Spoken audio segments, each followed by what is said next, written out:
तो यूनिट 12 हम शुरू कर रहे हैं आज के इस लेक्चर में, और हेडिंग इसका रहेगा fundamental concepts in organic reaction mechanism.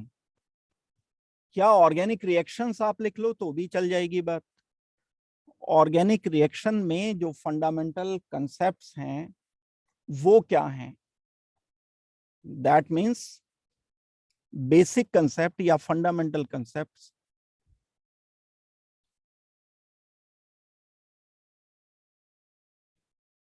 Of organic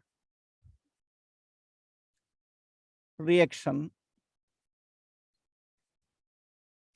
mechanism.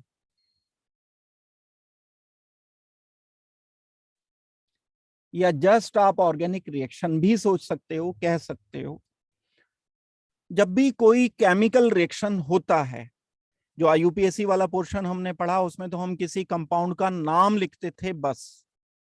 ये एंटायरली डिफरेंट पार्ट है। इस पार्ट में हम ये देखेंगे कि रिएक्शन होता किस तरह से है, क्यों होता है, उसके क्या कारण है। एक दिन में नहीं पता चल जाएगा, ये 2 क्लास 3 क्लास में नहीं पता चल जाएगा। It takes time. बहुत लंबा चौड़ा टॉपिक है। जब ये थोड़े से कंसेप्ट पढ़ोगे, फिर रिएक्शन पढ़ेंगे, फिर हम उसमें अप्लाई करेंगे, तब जाकर के थोड़ा थोड़ा आइडिया लगना शुरू होगा। कोई इस तरीके का कोई चीज ऐसी नहीं है कि क्वांटाइज हो जाएगी और मैं आपको बताऊंगा तो बस आज से आप रिएक्शन मैकेनिज्म समझना शुरू हो जाओगे। आप लोगों के लिए क्योंकि बिल्कुल नई चीजें हैं ये, तो सबसे पहले ये सारा कुछ करने के लिए हमें सबसे पहले बॉन्ड क्लीवेज के बारे में जानना होता है। बॉन्ड क्लीवेज का मतलब है बॉन्ड ब्रेकिंग किस तरह से होती है। अगर कभी हमें कोई बॉन्ड ब्रेक करना है तो 2 पैटर्न पर वो बॉन्ड ब्रेक हो सकता है। बॉन्ड क्लीवेज या बॉन्ड ब्रेकिंग 2 टाइप की हो सकती है। नंबर 1 एक होता है, पहला नंबर होमोलिटिक बॉन्ड क्लीवेज।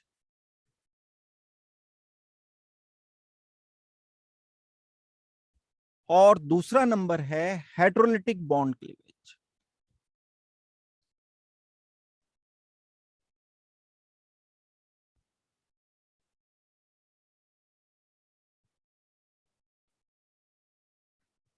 नाम से थोड़ा सा आइडिया यहां लग जाएगा।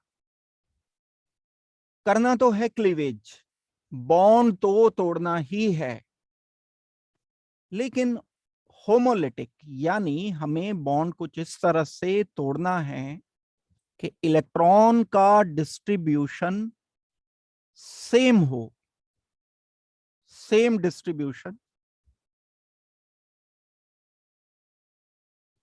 हो इलेक्ट्रॉन्स का। बॉन्ड का क्लीवेज तो करना ही है। जितनी बॉन्ड एनर्जी रिक्वायर्ड है उतनी तो एनर्जी हम देंगे ही देंगे, बॉन्ड तो तोड़ेंगे ही तोड़ेंगे। लेकिन बॉन्ड टूटने पर ये क्लीवेज एक डिफरेंट तरह से भी हो सकता है, जो कि हेट्रोलिटिक क्लीवेज कहलाएगा। हेट्रो वर्ड का मतलब होता है different. That means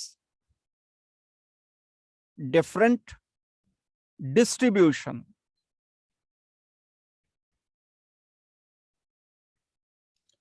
of electrons.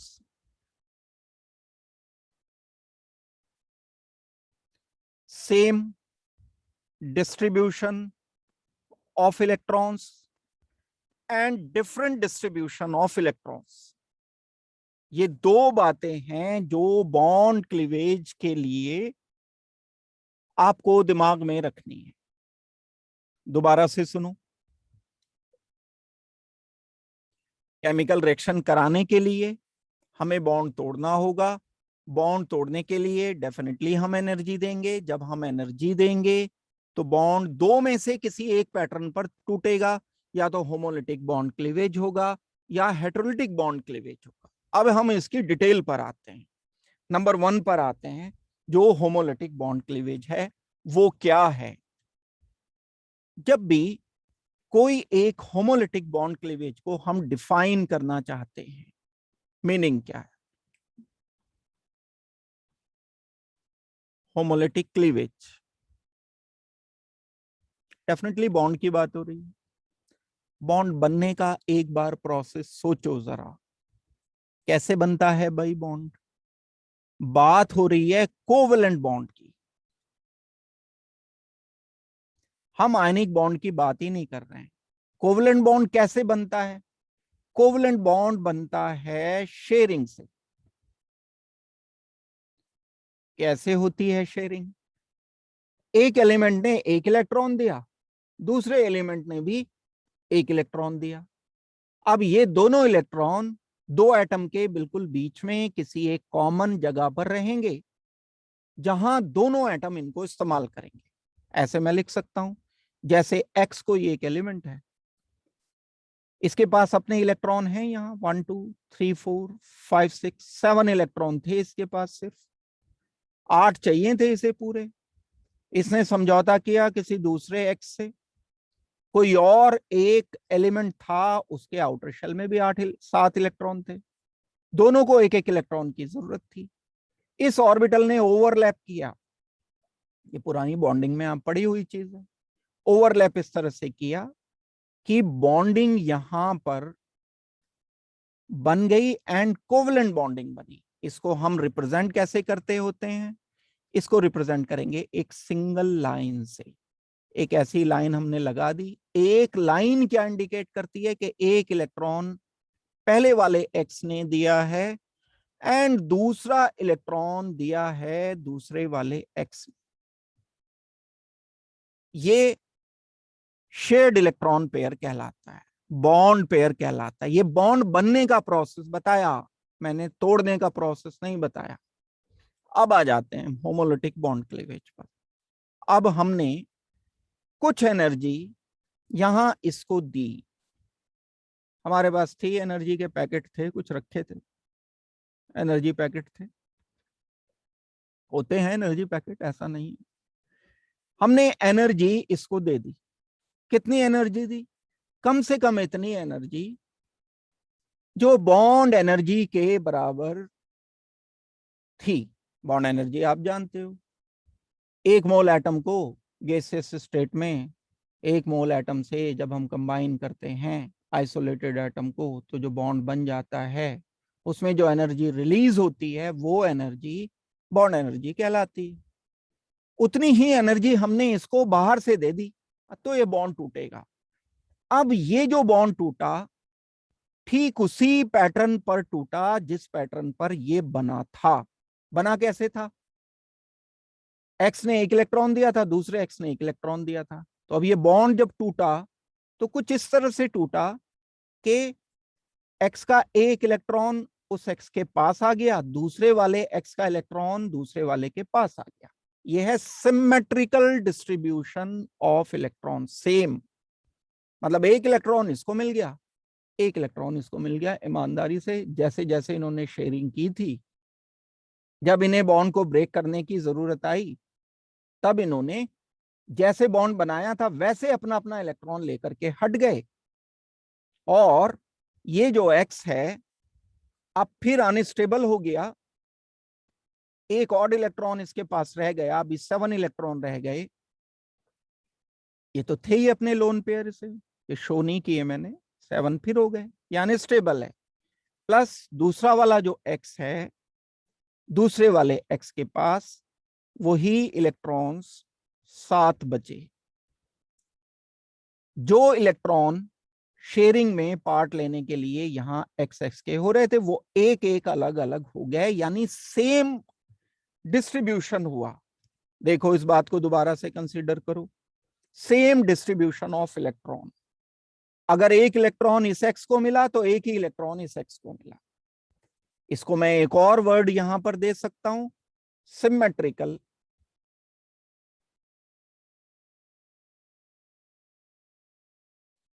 Distribution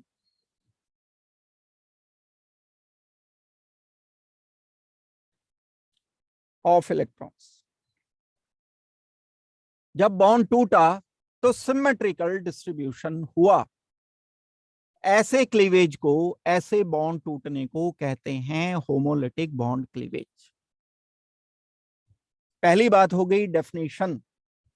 homolytic bond cleavage क्या होता है? सिमेट्रिकल, डेफिनेशन लिखा रहा हूं, symmetrical distribution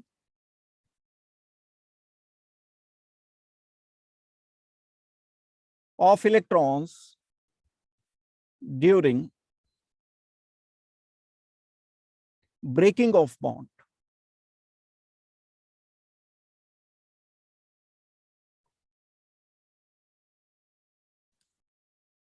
Is called as homolytic.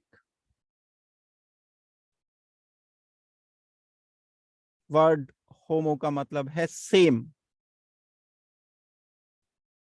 Lytic का मतलब है cleavage, homolytic bond cleavage.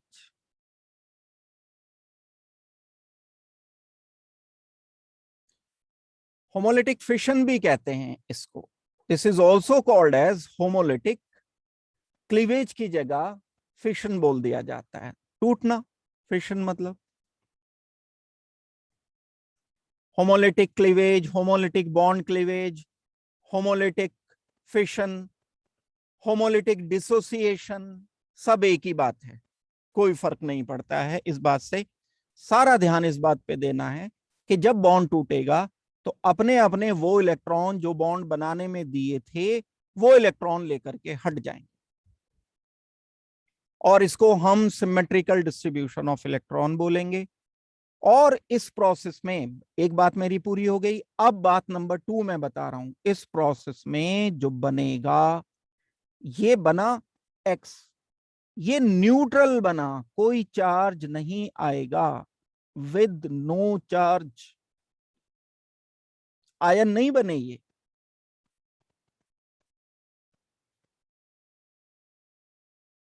Ion नहीं बने, ये कोई चार्ज नहीं होगा, नंबर 1। दूसरी बात मैंने क्या बता दी आपको? एक पहली डेफिनेशन बता दी। होमोलिटिक क्लीवेज कहते किसको हैं? सिमेट्रिकल डिस्ट्रीब्यूशन ऑफ इलेक्ट्रॉन को। बॉन्ड तोड़ने के दौरान डेफिनेटली एनर्जी तो दोगे, बिना एनर्जी दिए तो टूटेगा नहीं बॉन्ड। अब बॉन्ड टूटा तो क्या बना?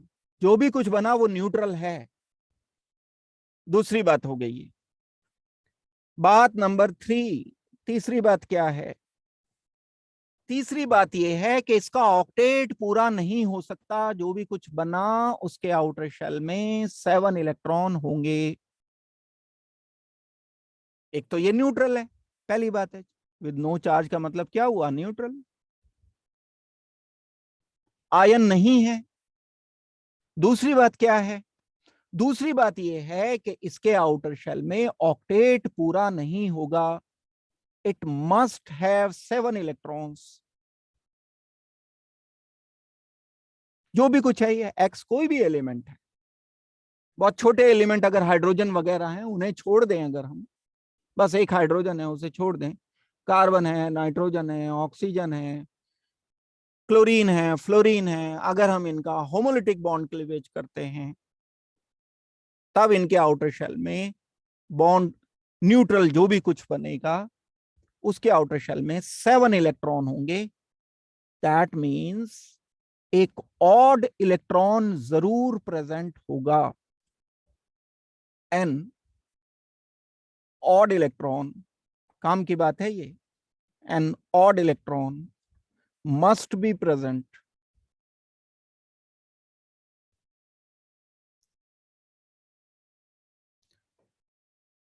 in this neutral species। Molecule नहीं बोल रहे हैं अब हम इसे, क्योंकि ये अनस्टेबल हो गया। ये जो भी कुछ है, ये जो भी कुछ है उसके आउटर शेल में 7 इलेक्ट्रॉन है। 7 इलेक्ट्रॉन होने का मतलब 2-2 के तो 3 पेयर बन जाएंगे, यानी 3 लोन पेयर तो बन जाएंगे। एक ये ऑड इलेक्ट्रॉन जरूर प्रेजेंट होगा, जिसकी वजह से पैरामैग्नेटिक समझते हो आप लोग, सब समझदार हो बिल्कुल। कभी बॉन्डिंग वाले चैप्टर में हमने पढ़ा है पैरामैग्नेटिक कौन होते हैं, जिनमें अनपेयर्ड इलेक्ट्रॉन्स होते हैं। So this species necessarily B paramagnetic. जिनके पास सारे इलेक्ट्रॉन पेयर्ड अप होते हैं वो तो डायमैग्नेटिक होते हैं। This species must necessarily B paramagnetic.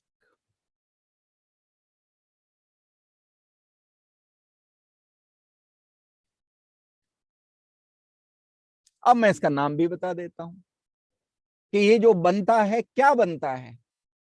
Atom नहीं है, या चलो एटम है भी, तब ये किसी मॉलिक्यूल से टूट करके बना है। कैसे टूट के बना है? होमोलिटिक बॉन्ड क्लीवेज करके। होमोलिटिक बॉन्ड क्लीवेज क्या होता है? सिमेट्रिकल डिस्ट्रीब्यूशन ऑफ इलेक्ट्रॉन होकर के क्या बना? न्यूट्रल बना। नंबर 2, इसमें ऑड इलेक्ट्रॉन जरूर प्रेजेंट है। नंबर 3, ये पैरामैग्नेटिक है। नंबर 4, ये न्यूट्रल स्पीशीज के आउटर शेल में 7 इलेक्ट्रॉन हैं और इस स्पीशीज को हम कहते हैं कि ये फ्री रेडिकल है। नाम इसका हो जाएगा फ्री रेडिकल।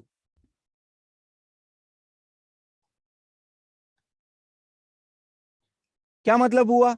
जब हम किसी बॉन्ड का होमोलिटिक क्लीवेज करते हैं तो जो भी स्पीशीज बनती है वो फ्री रेडिकल बनता है, उसको हम नाम देंगे फ्री रेडिकल। यहां तक की जो बात मैंने अभी तक आपको बताई है तो ये आपके लिए काम की बात है। अब हम इसको फर्दर कंसीडर करते हैं। आगे मैं बढ़ रहा हूं। क्या बात बताई मैंने उसी को मैं एलेबरेट कर रहा हूं, दोबारा अलग तरीके से बता रहा हूं। एक कोई मॉलिक्यूल है, उस मॉलिक्यूल को मैंने होमोलिटिक क्लीवेज किया। अब आप जानते हो होमोलिटिक क्लीवेज किसे कहते हैं?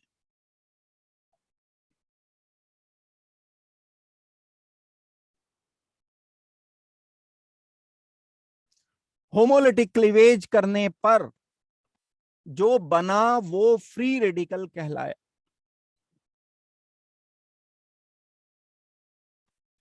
क्या होते हैं फ्री रेडिकल? 2-3 बातें तो पता ही हैं हमें।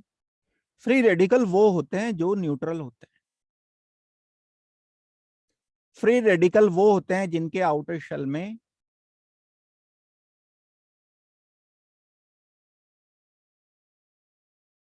7 इलेक्ट्रॉन्स होते हैं। फ्री रेडिकल वो होते हैं जो पैरामैग्नेटिक होते हैं।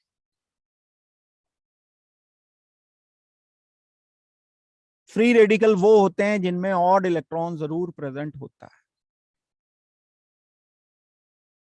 ये सब फ्री रेडिकल वो होते हैं जो होमोलिटिक क्लीवेज से बनते हैं। ये सब क्वेश्चंस हैं, ये सब क्वेश्चंस हैं और यही क्वेश्चंस, इससे बाहर नहीं जाएंगे। रेंज जो है वो एनसीईआरटी के अंदर ही रहेगी आपके इन क्वेश्चंस की। तो कोई भी मॉलिक्यूल लिया हमने, होमोलिटिक क्लीवेज हमने कर दिया। होमोलिटिक क्लीवेज करने पर फ्री रेडिकल बना। अब मैं जब एग्जांपल्स दूंगा तो आपको बात क्लियर और हो जाएगी। फ्री रेडिकल न्यूट्रल उस स्पीशीज को कहते हैं जिसमें ऑड इलेक्ट्रॉन एक जरूर प्रेजेंट होता है। तो अभी तक मैंने आपको बताई एक डेफिनेशन होमोलिटिक क्लीवेज की। अब मैं डेफिनेशन लिखा रहा हूं आपको, what is free radical.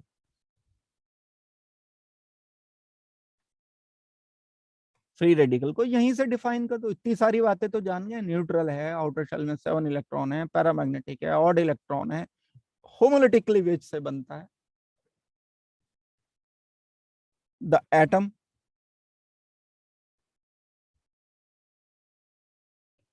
Molecule भी हो सकता है, स्पीशीज हो सकती है, which have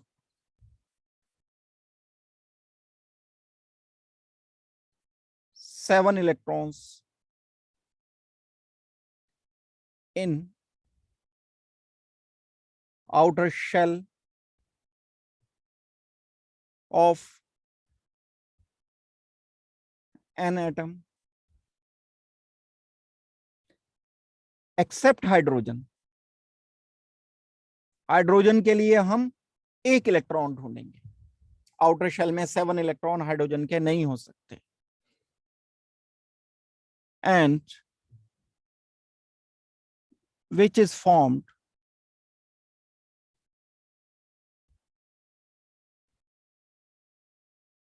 by homolytic cleavage of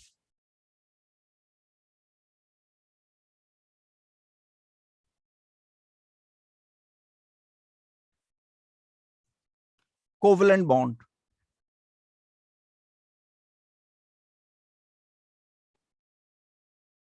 is known as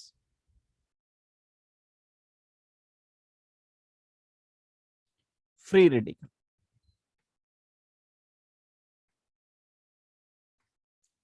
free radical वो एटम, वो मॉलिक्यूल, वो स्पीशीज है जिसके आउटर शेल में 7 इलेक्ट्रॉन्स होते हैं हाइड्रोजन को छोड़कर, और वो किसी कोवेलेंट बॉन्ड के होमोलिटिक बॉन्ड क्लीवेज से बनता है।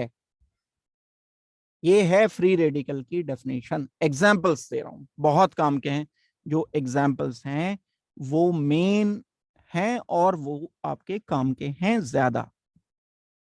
Examples of free radical are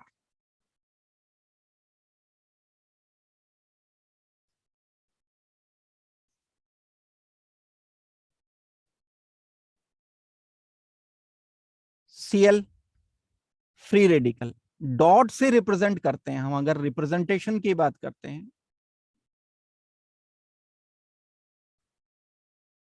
कोई फ्री रेडिकल एक्स है तो इस पे एक डॉट लगा देते हैं। ये डॉट इंडिकेट करेगा कि ये फ्री रेडिकल है, ये टोटल इलेक्ट्रॉन को नहीं इंडिकेट कर रहा है। एक और इलेक्ट्रॉन जरूर है इसमें, ये पैरामैग्नेटिक है।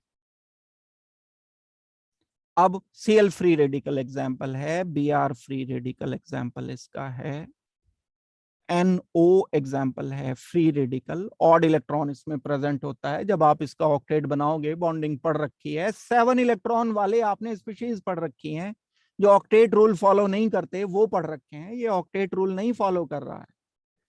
NO, NO2 हमारे पास एग्जाम्पल है, फ्री रेडिकल का एग्जाम्पल है। इसके अलावा एग्जाम्पल हमारे पास हो सकता है OH फ्री रेडिकल का, एग्जाम्पल हमारे पास हो सकता है CH3 फ्री रेडिकल का। इसके अलावा एग्जाम्पल हो सकता है CH3 CH2 फ्री रेडिकल का, इथाइल फ्री रेडिकल का। इसके अलावा एग्जाम्पल हो सकता है हमारे पास CH3 CH3 फ्री रेडिकल का। एक और एग्जाम्पल मैं बता रहा हूं जो कि का है CH3 CH3, ये टर्शरी ग्रुप है, एक कार्बन पर 3 मिथाइल ग्रुप लगे हैं। यहाँ वैलेंसी इसकी पूरी नहीं कर सकते हम, क्योंकि फिर फ्री रेडिकल नहीं बना सकते, डॉट लिख दिया मैंने। फ्री रेडिकल अभी नाम भी मैं इनके बताऊंगा। CH2 double bond CH free radical, valency पूरी नहीं होगी कार्बन की अगर कार्बन फ्री रेडिकल लेने हैं। एक और एग्जांपल मैं लिख रहा हूं, CH2 double bond CH2 free radical. ये हैं एग्जांपल्स। अब इनके सब के मैं नाम बता रहा हूं, कॉमन नेम, ये याद रखने चाहिए आपको। Hydroxyl free radical, hydroxyl free radical, FR का मतलब पूरा लिखना आपको, FR free radical. Methyl free radical, सिर्फ मिथाइल नहीं बोलोगे, मिथाइल फ्री रेडिकल बोलोगे। इथाइल फ्री रेडिकल बोलोगे।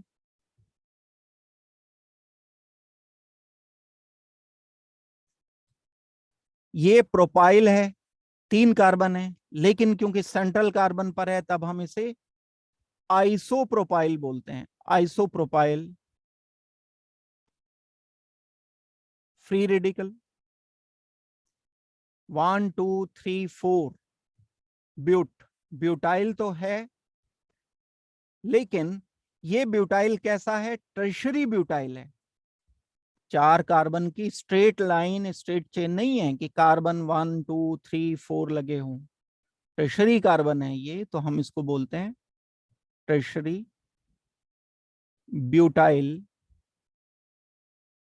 फ्री रेडिकल, FR पूरा लिखना है, फ्री रेडिकल लिखना है। और ये वाला मॉलिक्यूल फ्री रेडिकल कहलाता है विनाइल फ्री रेडिकल। ये वाला मॉलिक्यूल कहलाता है allyl free radical.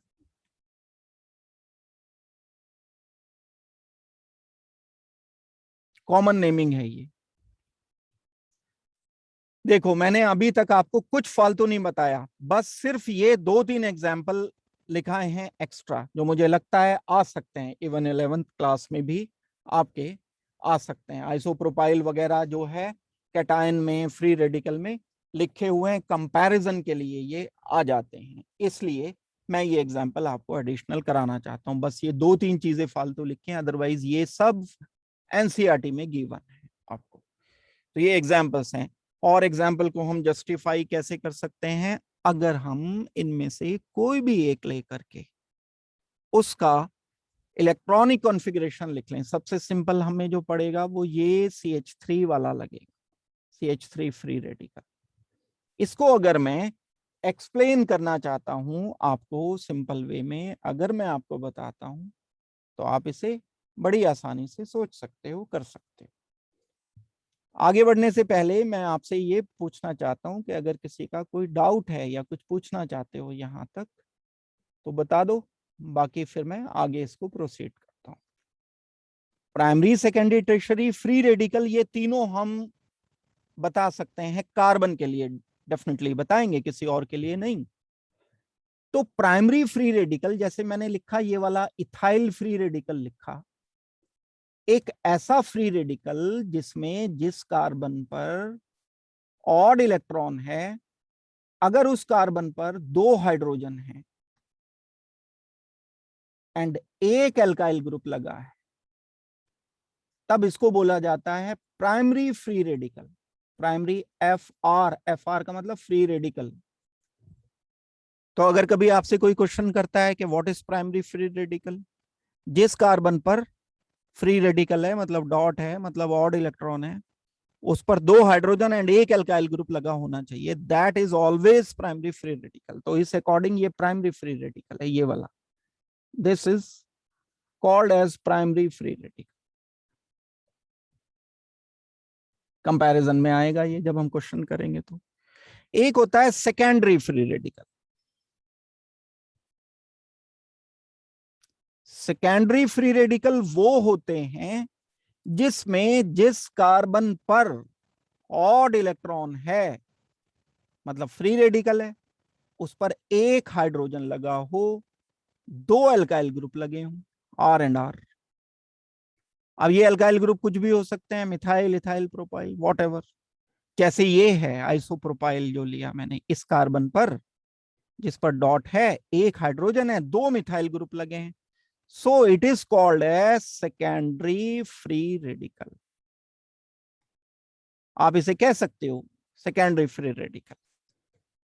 Secondary free radical मतलब ये नहीं है सिर्फ एक ही होगा, बहुत सारे हो सकते हैं ना, ये तो अल्काइल तो कुछ भी ले सकते हो, मिथाइल, इथाइल, प्रोपाइल, ब्यूटाइल, कोई भी यूज कर सकते हो।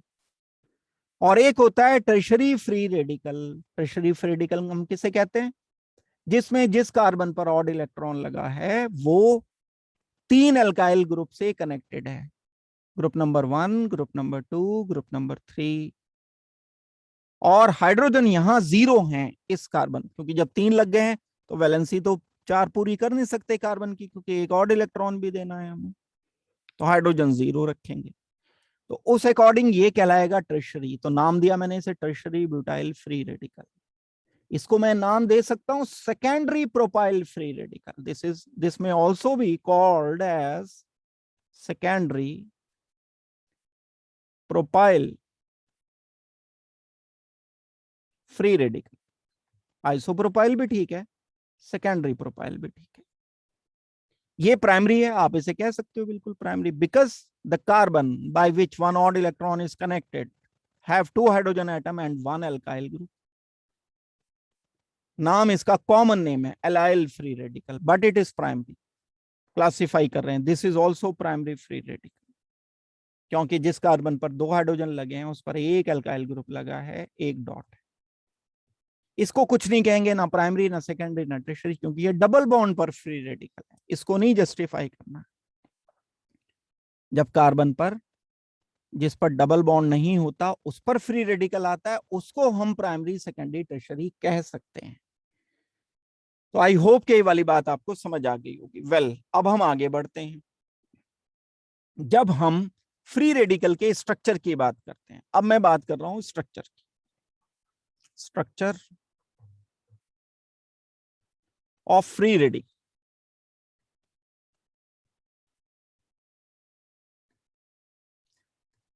एक मिथाइल फ्री रेडिकल सबसे सिंपल एग्जांपल है स्ट्रक्चर समझने के लिए। CH3 एक डॉट, ये है मिथाइल फ्री रेडिकल। मिथाइल है तो बस मिथाइल है, this is not primary secondary tertiary. Primary secondary tertiary तो 2 कार्बन से शुरू होता है, 2 3 4 5 कार्बन के होते हैं, इसे जस्ट हम मिथाइल फ्री रेडिकल ही कहते हैं। अब अगर आपसे कोई बोले कि इस कार्बन का हाइब्रिडाइजेशन बताओ, what is hybridisation of this carbon,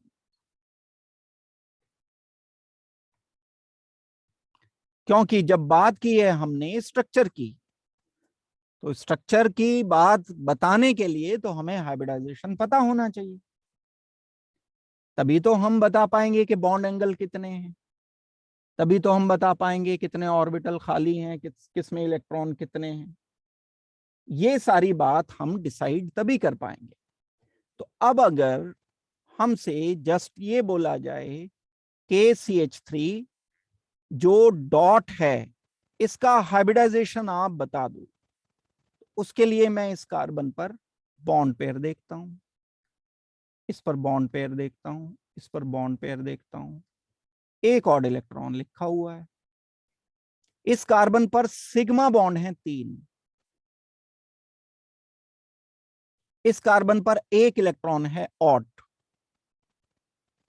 आप जानते हो हाइब्रिडाइजेशन निकालने के लिए सिग्मा बॉन्ड को, लोन पेयर को हम काउंट करते हैं हाइब्रिडाइज्ड ऑर्बिटल में,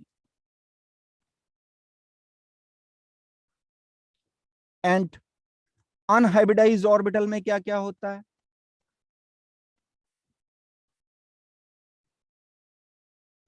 अनहाइब्रिडाइज्ड ऑर्बिटल में होता है pi bond, vacant orbital,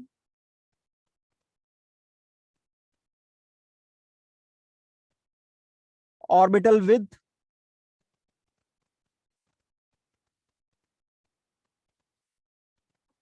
one electron, ऐसा कोई जिसमें सिर्फ एक इलेक्ट्रॉन हो, वो अनहाइब्रिडाइज्ड ऑर्बिटल में काउंट होता है। आपको टोटल बता रखा है कि ज्यादा से ज्यादा 5 पैटर्न हो सकते हैं किसी ऑर्बिटल में, या तो बॉन्ड पेयर हो या लोन पेयर हो। बॉन्ड पेयर सिग्मा होगा या पाई होगा, या ऑर्बिटल खाली होगा, या ऑर्बिटल में एक इलेक्ट्रॉन होगा। ऑर्बिटल में एक इलेक्ट्रॉन है, ऑर्बिटल खाली है, ऑर्बिटल में पाई बॉन्ड है, तो वो अनहाइब्रिडाइज्ड है। अब यहां 3 सिग्मा बॉन्ड्स हैं कार्बन पर, तो हाइब्रिडाइज्ड ऑर्बिटल मुझे चाहिए 3, लोन पेयर तो नहीं है, ऑड इलेक्ट्रॉन है।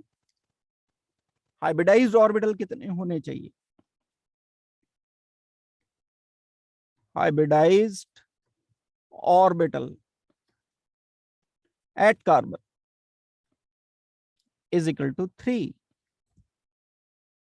क्योंकि इसमें 3 सिग्मा बॉन्ड्स हैं इसलिए। Unhybridised orbital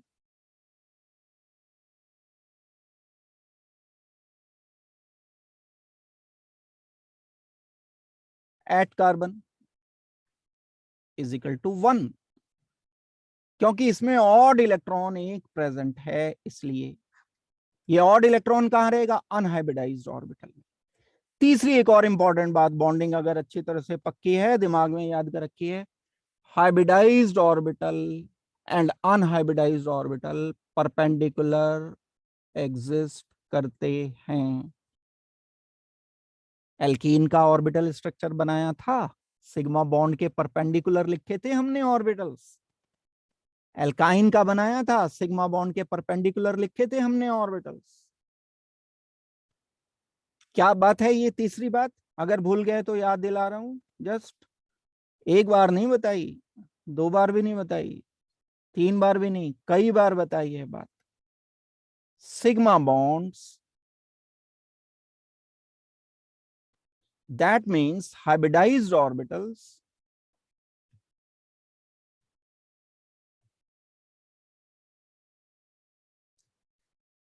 are always perpendicular to unhybridized orbital.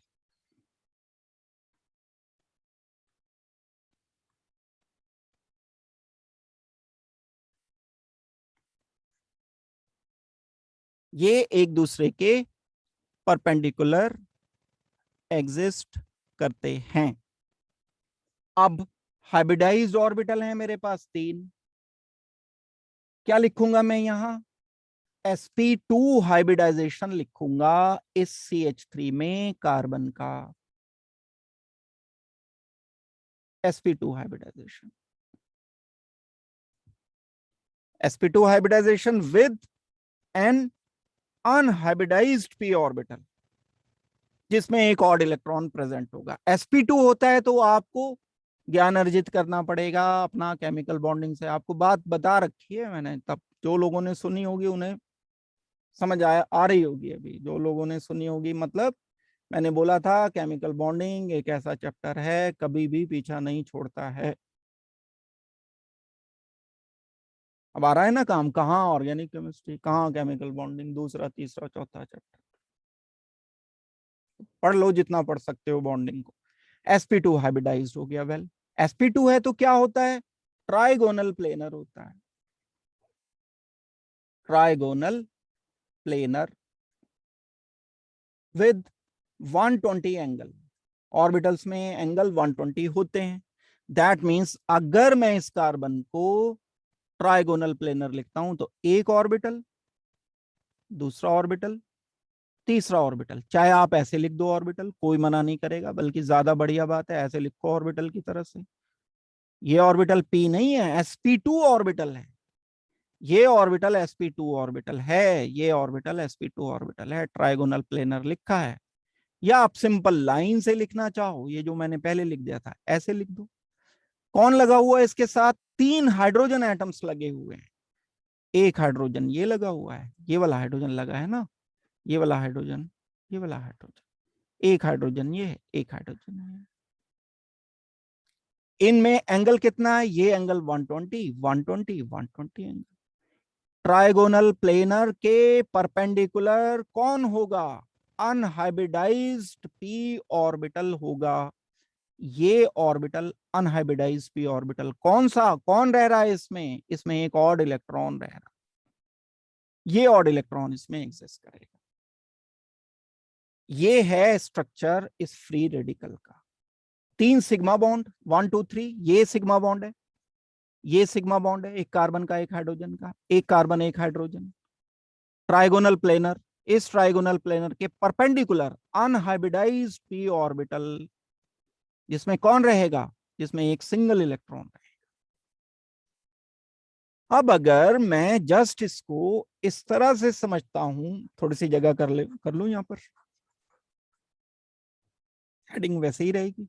हाँ, खुद मत काट देना कभी, आपने जो लिख रखा है उसे ही काट दो।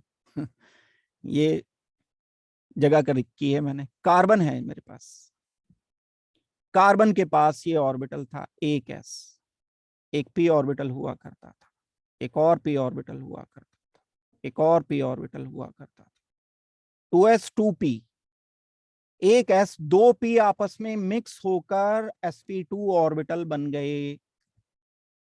इन sp2, अब ये तो नया बन गया ऑर्बिटल, ये sp2 कहलाया, ये sp2, ये sp2, sp2 हाइब्रिडाइजेशन हो गया ना, जैसे पढ़ा था।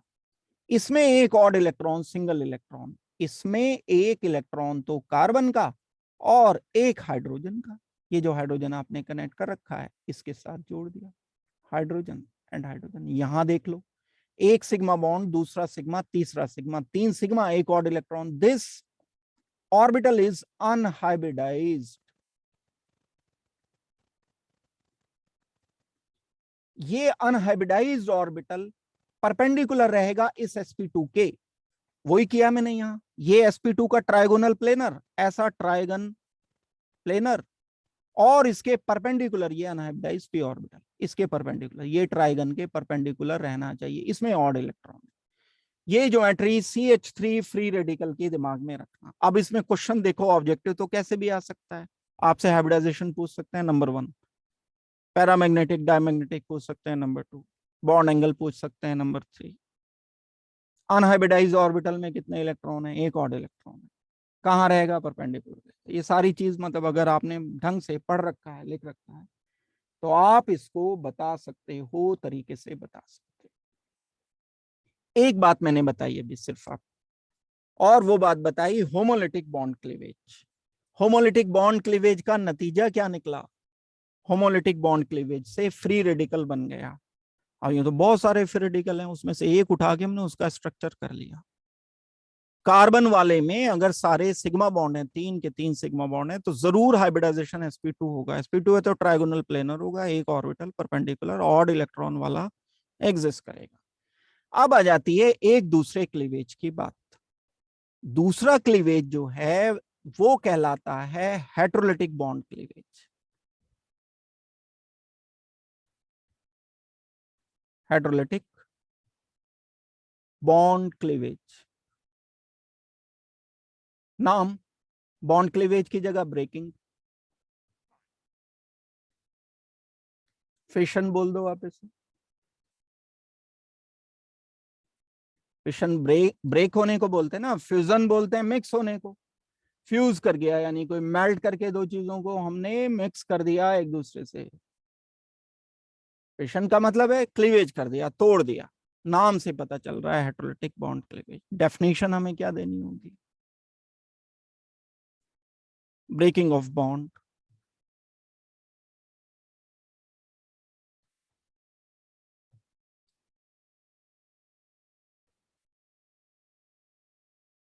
in which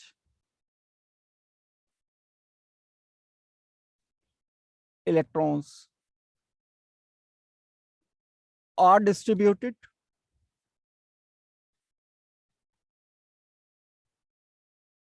unsymmetrically.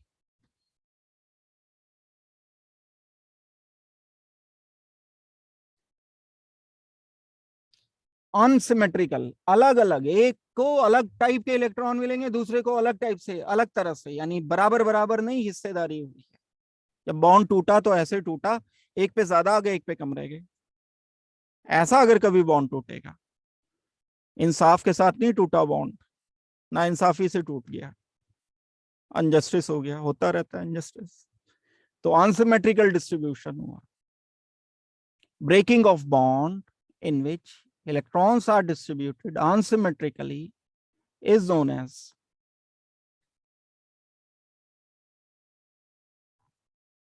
heterolytic bond cleavage.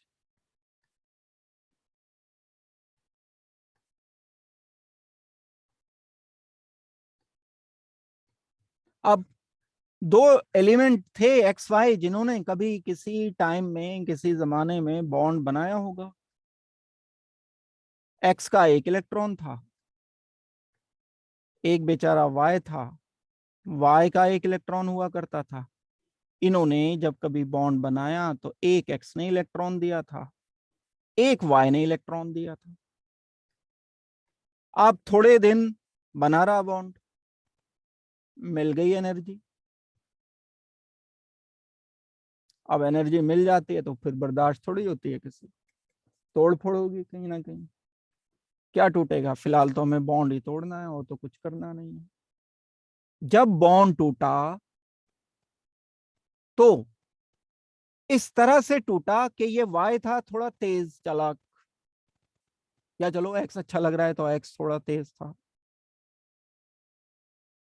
ये दोनों के दोनों इलेक्ट्रॉन लेकर के अलग हुआ, बॉन्ड तो टूटा, बॉन्ड तो तोड़ा हमने, लेकिन ये एक्स का इलेक्ट्रॉन भी छीन करके यहां से भाग गया। जब बॉन्ड बना होगा कभी, तब तो एक इलेक्ट्रॉन एक्स का था, एक वाई का था। कोवलेंट बॉन्ड तो इसे ही कहते हैं, ये बॉन्ड इनफैक्ट कोवलेंट बॉन्ड है, ब्रेकिंग ऑफ कोवलेंट बॉन्ड। कभी आयनिक से सोच लो, ये बात ही हम कोवेलेंट की कर रहे हैं, आयनिक की तो बात ही नहीं करनी है कहीं पर। इन विच इलेक्ट्रॉन्स आर कोवेलेंट है तो एक एक इलेक्ट्रॉन कहीं पर शेयर करके बन रहा होगा बॉन्ड, और जब ये टूटा तो उस पैटर्न पर जिस पर ये बना था उस पैटर्न पर नहीं टूटा, उससे अलग टूटा। ये दोनों इलेक्ट्रॉन लेकर, यही तो अनसिमेट्रिकल है। एक्स को कुछ भी नहीं मिला बॉन्ड के का, अपने जो बचे हुए इधर उधर इलेक्ट्रॉन होंगे वो होंगे। ऑक्टेट पूरा है मान लो, इसको ये मान लो। अगर मैं एक्स का ऑक्टेट पूरा मानता हूं तो ऐसा कुछ मान लू यहां पर। वाई का ऑक्टेट भी मैं पूरा मानता हूं तो ऐसा मानूंगा मैं। 1 2 3 4 5 6 7 8, 1 2 3 4 5 6 7 8। अब दोनों इलेक्ट्रॉन वाई लेकर के चला गया, तो वाई तो अभी भी मौज में है, वाई के पास तो अभी भी ऑक्टेट पूरा ही है।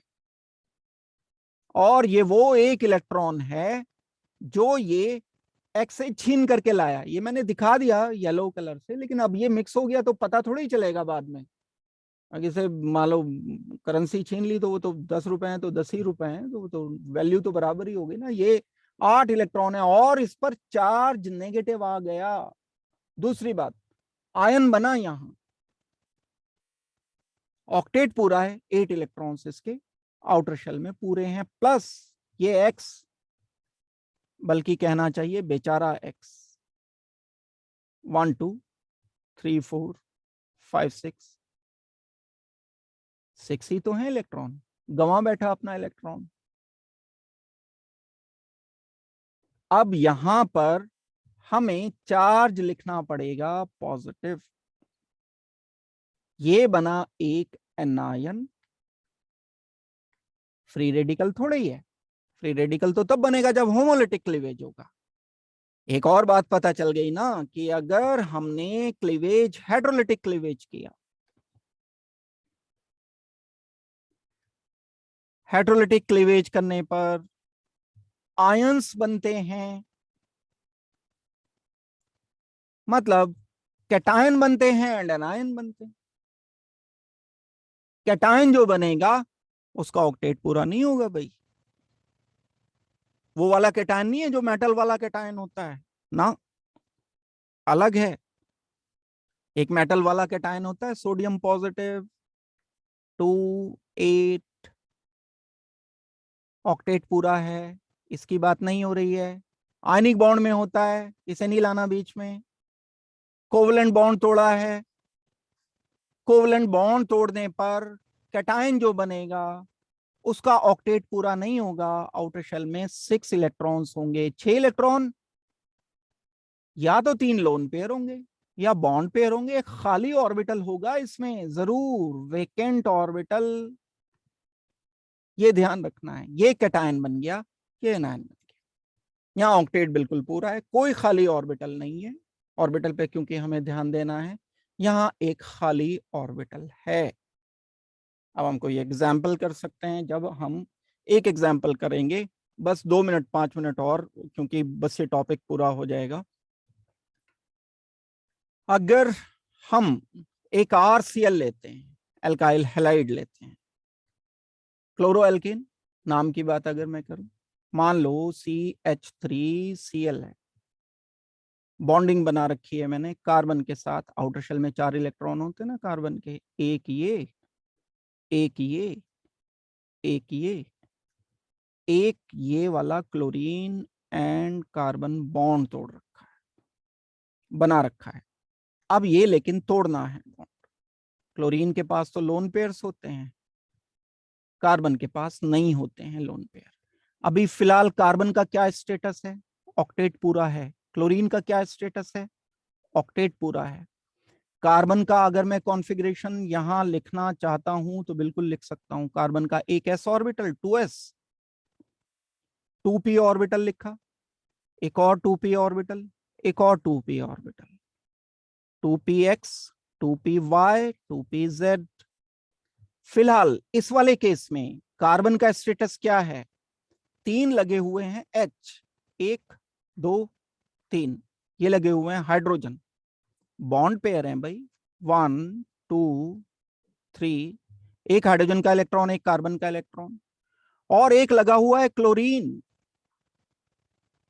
3 हाइड्रोजन, एक क्लोरीन, 4 सिग्मा बॉन्ड, तो sp3 हाइब्रिडाइज्ड है फिलहाल, जब तक बॉन्ड टूटा नहीं। मिथाइल क्लोराइड में this carbon is sp3 hybridised. अब मिल गई एनर्जी, एनर्जी मिलना खतरनाक अगर सही यूज ना हो तो। बॉन्ड टूटेगा, क्लोरीन कार्बन बॉन्ड इनके कंपैरिजन में वीकर है, तो ये पहले टूटेगा, और ये कुछ इस तरह से टूटेगा कि इसके दोनों जो इलेक्ट्रॉन शेयरिंग वाले थे, एक क्लोरीन का इसमें इलेक्ट्रॉन था, एक कार्बन का इलेक्ट्रॉन था, क्लोरीन ज्यादा पावरफुल, मतलब इलेक्ट्रोनेगेटिव। अच्छा, इलेक्ट्रोनेगेटिविटी की डेफिनेशन सोचो, शेयर्ड इलेक्ट्रॉन पेयर को अपनी तरफ खींचने की power is called as electronegativity. किसको? शेयर्ड इलेक्ट्रॉन पेयर को। कंसेप्ट अगर क्लियर हैं, बेसिक अगर जानते हो, तो सारी बात बढ़िया बढ़िया से समझ लगेगी। अब इसकी क्लोरीन दमदार है, पावरफुल है, तो ये क्यों नहीं छीन के भागेगा? वो कहते हैं ना कहावत, जिसकी लाठी उसी की भैंस, तो पावर है इसके पास। तो ये दोनों इलेक्ट्रॉन अपना तो लेकर के जाएगा ही जाएगा, कार्बन का भी इलेक्ट्रॉन लेकर के यहां से भाग गया। दैट मीन्स यहां देखो क्या हुआ है, क्लोरीन कार्बन से लगा हुआ है, अपना तो इलेक्ट्रॉन लेकर के गया, कार्बन का भी ले गया, खाली कर गया इस ऑर्बिटल को। ये ऑर्बिटल खाली हो गया, पी जेड ऑर्बिटल हो गया खाली जब ये बॉन्ड टूट गया। क्या लिख दूं मैं यहां पर? मैं लिखूंगा यहां कार्बन खाली orbital, hydrogen hydrogen hydrogen positive charge, एक अपना इलेक्ट्रॉन खो बैठा, तो पॉजिटिव तो आएगा ही, प्लस सीएल। सीएल का क्या स्टेटस है? ऑक्टेट पूरा है, नेगेटिव चार्ज आएगा यहां, एक नेगेटिव चार्ज सीएल पर, क्योंकि एक्स्ट्रा इलेक्ट्रॉन तो एक ही मिला ना, कार्बन का तो एक ही इलेक्ट्रॉन आया, एक negative charge. This is called as hydrolytic cleavage. बस ये समझाने की बात थी, hydrolytic bond cleavage.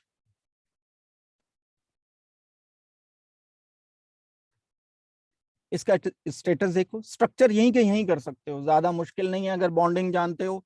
Sigma bond है, सिग्मा बॉन्ड है, सिग्मा बॉन्ड है, खाली ऑर्बिटल, खाली ऑर्बिटल कहाँ रखते हैं? अनहाइब्रिडाइज्ड में। तो भाई ये तो sp2 हाइब्रिडाइज्ड है, sp2 हाइब्रिडाइज्ड।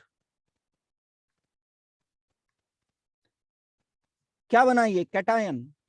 कार्बन पर पॉजिटिव चार्ज है, कार्बन पर पॉजिटिव चार्ज है, तो हम इसे बोलेंगे कार्बो। कार्बो मतलब कार्बन, और दूसरा मैं इसको बोलूंगा कैटायन। कैटायन मतलब पॉजिटिव चार्ज, कार्बन पर पॉजिटिव चार्ज, कार्बो कैटायन बना। ये काम की बात है, जैसे एक फ्री रेडिकल बना था, ऐसे यहां कार्बन पर पॉजिटिव चार्ज आ गया। हाइड्रोलिटिक बॉन्ड क्लीवेज में एक पॉजिटिव एक नेगेटिव जरूर बनेगा, एक एलिमेंट पर खाली ऑर्बिटल जरूर जरूर आएगा। sp2 हाइब्रिडाइज्ड अगर ये मैं बनाता हूं, तो क्या sp2 हाइब्रिडाइज्ड का स्ट्रक्चर होता है? ट्राइगोनल प्लेनर होता है। ट्राइगोनल प्लेनर का क्या मतलब है? कार्बन पर, इस साइड लिख रहा हूं ये, कार्बन पर एक ऑर्बिटल sp2 ऑर्बिटल, दूसरा sp2 ऑर्बिटल, तीसरा sp2 ऑर्बिटल, और इसके साथ क्या कनेक्ट किया?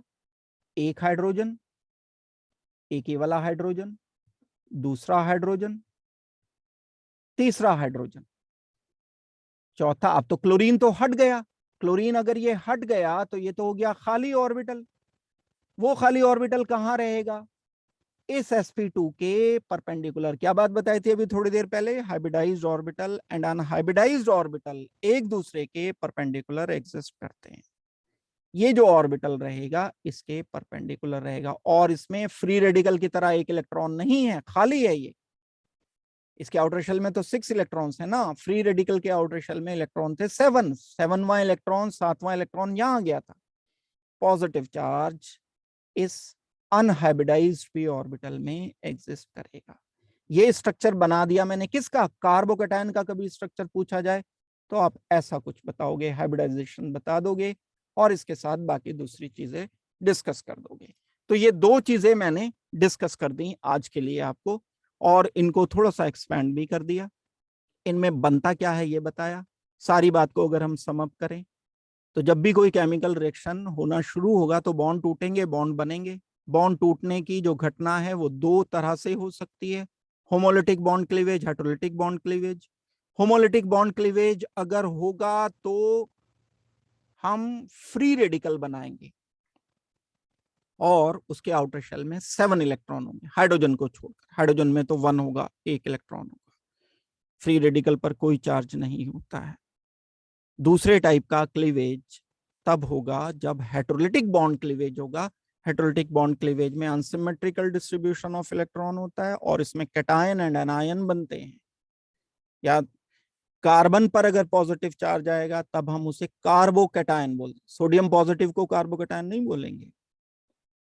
और ये क्लीवेज हम कर रहे हैं, दूसरी बात ध्यान रखनी है, ये क्लीवेज हम सिर्फ और सिर्फ कोवेलेंट बॉन्ड के कर रहे हैं, आयनिक बॉन्ड के क्लीवेज से हमें मतलब नहीं है। और कार्बोकैटायन जो बना उसमें अगर हम हाइब्रिडाइजेशन की बात करते हैं CH3 पॉजिटिव में, carbon must be sp2 hybridised, और ये अनहाइब्रिडाइज्ड p ऑर्बिटल जो खाली ऑर्बिटल होगा वो इसमें एग्जिस्ट करेगा। तो मैं समझता हूँ आज की क्लास के लिए इतना काफी रहेगा। तो नेक्स्ट क्लास में कल यानी कि हम इसे आगे कंटिन्यू करेंगे और इसी को मैं एलेबरेट करूंगा। रिएक्शन इंटरमीडिएट आपको बताऊंगा, ये जो बना ये रिएक्शन इंटरमीडिएट यही कहलाते हैं। जैसे मैंने फ्री रेडिकल बताए, जैसे मैंने आपको कार्बोकैटायन बताया, ये रिएक्शन इंटरमीडिएट कहलाते हैं। और इन रिएक्शन इंटरमीडिएट की थोड़ी सी डिटेल एंड इनके कंपैरिजन, स्टेबिलिटी वगैरह हम डिस्कस करेंगे अगले क्लास में।